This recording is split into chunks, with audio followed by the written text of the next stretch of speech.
ये अकेला जुनैद और नासिर का ही मामला नहीं है। हम सारे लोगों के लिए इंसाफ न्याय मांगने के लिए यहाँ बैठे हैं। इस बोर्ड पे भी देख लो कौन कौन लोग जो है शहीद हुए हैं, कौन कौन लोग जो है मारे गए हैं, लिंचिंग में जो मारे गए हैं वो भी देख लो। लेकिन हम हर रोज एक एक का नाम लेकर भाषण देते हैं रोजाना, एक एक का नाम, उसकी मौत ऐसे हुई, उसको ऐसे मारा, उसको ऐसे मारा। लेकिन आज हम किसी का नाम लिए बगैर, हम किसी पे नाम नहीं बोल रहे हैं, किसी पर नहीं बोल रहे हैं। इसलिए नहीं बोल रहे हैं कि आज हमारा राजा हमारे बीच में आ रहा है। अभी जैसे शेर मोहम्मद साहब ने कहा था कि आला अधिकारी यहाँ आ रहे हैं और वो आ रहे हैं, तो हम जो है आज वो सारी, लेकिन एक बात यह ध्यान में रखें, हमारा अभी 4 बजे जो फैसला होगा, 4 बजे तक सारे लोग उसके इंतजार में रहेंगे इंशाल्लाह। और हो सकता है 4 बजे हम ये फैसला सुना दें कि 1 हफ्ते के लिए जो है धरना रुक गया है, खत्म नहीं हुआ है, रुक गया है। और अगर 1 हफ्ते के अंदर जो है मुलजिम गिरफ्तार नहीं हुए, और कई सारी मांगे हमारी हैं, उनमें एक मांग ये भी है कि फिरोजपुर थाना को कसूरवार ठहराया जाए, उसके ऊपर भी मुकदमा चलाया जाए। तो ये जो मांगे हैं हमारी, इन मांगों में से कौन कौन सी पूरी होती हैं और कौन कौन सी पूरी होने से रह गई हैं, तो उसका फैसला हम अगले जुमे को फिर सुनाएंगे। और अगर धरना देना पड़ा तो सारे लोग सुन लो, ये मत सोच लेना कि भाई धरना देने की जिम्मेदारी इन्हीं जो है 15-20 लोगों की है, बल्कि धरना की जिम्मेदारी सारे मेवात क्षेत्र के हिंदू मुसलमान सबकी है।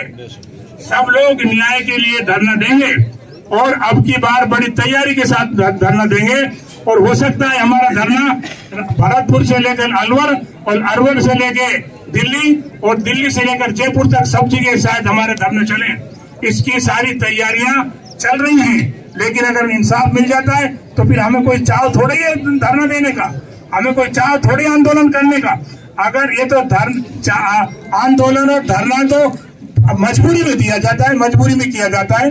तो खैर, अब जो है जो हम पहले बात कह रहे थे समाज सुधार की, उसको दोबारा से फिर सुन लो भाई।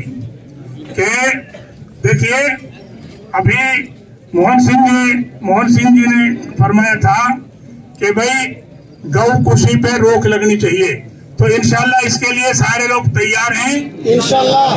और देखिए एक बात और, गलतफहमी हमारे बारे में और है कि हम गाय लाते हैं तो उसके लिए गलत काम के लिए लाते हैं। देखिए, गाय पालने का अगर हक जो है हिंदू को है तो गाय पालने का हक मुसलमान को भी है। अगर गाय पालने का हक जाट को है तो उसका गाय पालने का हक मेव को भी है। मतलब सारे देश के लोगों को, और हमारी तो मेव की तो हिस्सा जिंदगी का हिस्सा रहा है गाय। तो इसलिए एक और दूसरी बात यह है कि जो टकलू की जो बात है, अगर कोई टकलू काटता है तो आज ये तय कर लो कि आज के बाद हम धोखाधड़ी से किसी को कोई धोखा देकर पैसा नहीं लेंगे, बल्कि शरीयत ने जो बताया ईमानदारी से।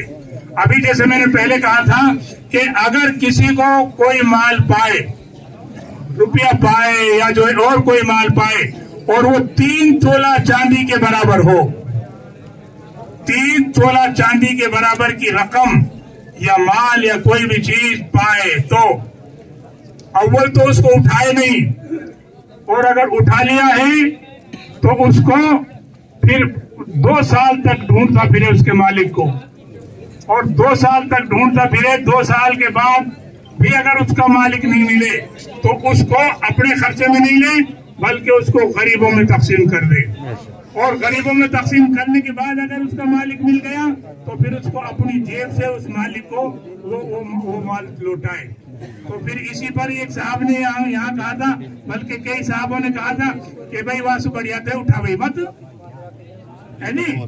अब क्यों भाई ऐसे ही है ना, और बात सही भी है, वासु बढ़िया थी, उठा भाई मत, कहीं कुछ झंझट में पड़े आदमी। मोहन सिंह जोड़ दिए।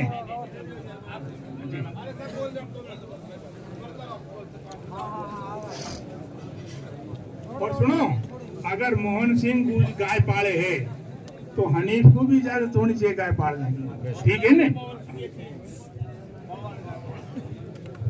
आदरणीय मौलाना साहब, हमने तो इजाजत ही आप पे दिले रखी गाय पालने की। देखिए शेर मोहम्मद जी हैं हमारे बीच में, और जो आंदोलन कर रहे हैं सभी मजबूत साथी हैं। मौलाना साहब तो हमारे भी नेता हैं और लगातार इस क्षेत्र में